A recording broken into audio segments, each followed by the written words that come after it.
Standard objects are also created in another context, using the fetchObject method in MySQLi. Open the address model and navigate to the load function stub. We're going to add a connection to the database.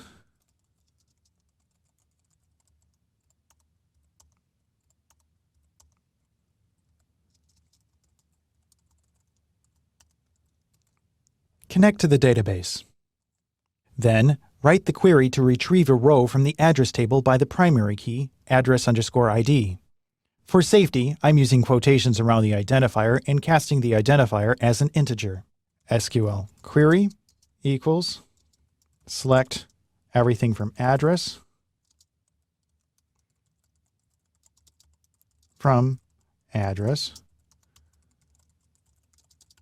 where address ID equals int address ID. The result equals MySQLi query SQL query. Use the MySQLi result object to fetch an object from the database. If row equals result fetch_object, display the row, then exit var dump row exit. Save, then open the demo script. Remove the test object code, then add a title section for testing loading, followed by a call to the static method load in the address class. There is one test row in the address table, so explicitly load using the first row. Echo h2 loading from database. Address_db equals address load 1. Then debug the address_db variable. Save, then switch to the browser and reload. The object returned from the database is a standard object. MySQLi can also populate objects if you pass the object name as a parameter, but as there is potentially data from multiple classes in this one table, you will not be able to use that. Instead, switch MySQLi's fetch to an associative array. Fetch assoc. Next, define a public static helper method to get an instance of a particular class, depending on the address type ID, and able to populate with an array of data.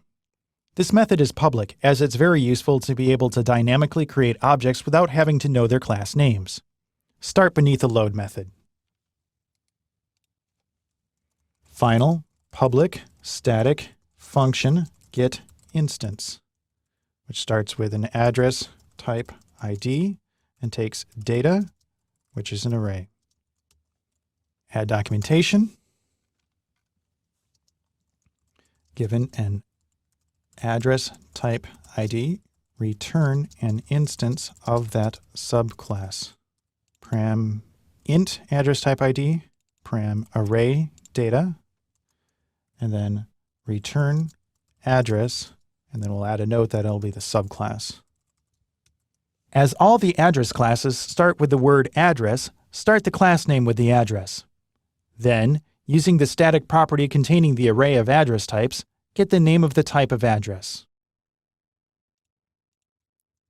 Class name equals address, followed by self, valid address types, address type ID. You can use the new keyword with a variable name. Just follow it with parentheses containing the data for the constructor. Return new class name, and we'll pass it data. Now that you have a mechanism to return a class of any address type, return to the load method. Instead of dumping the contents and exiting, call the getInstance method. Remember, you can't use this in a static context. Return self getInstance row address type ID, followed by the whole row itself. Before testing this out, a small change needs to be made to the constructor. When it was initially written, it supported the protected properties time created and time updated. Since that point, additional protected properties were added, but the constructor did not account for them as there were no records coming from the database yet. Go to the constructor, and then add 2 new lines, address ID and address type ID. These will be prepended with an underscore for the protected properties. Save, then go to your browser and refresh the page.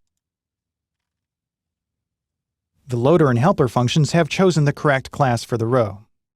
In the next video, I will demonstrate how to intentionally create and respond to object-oriented errors in PHP.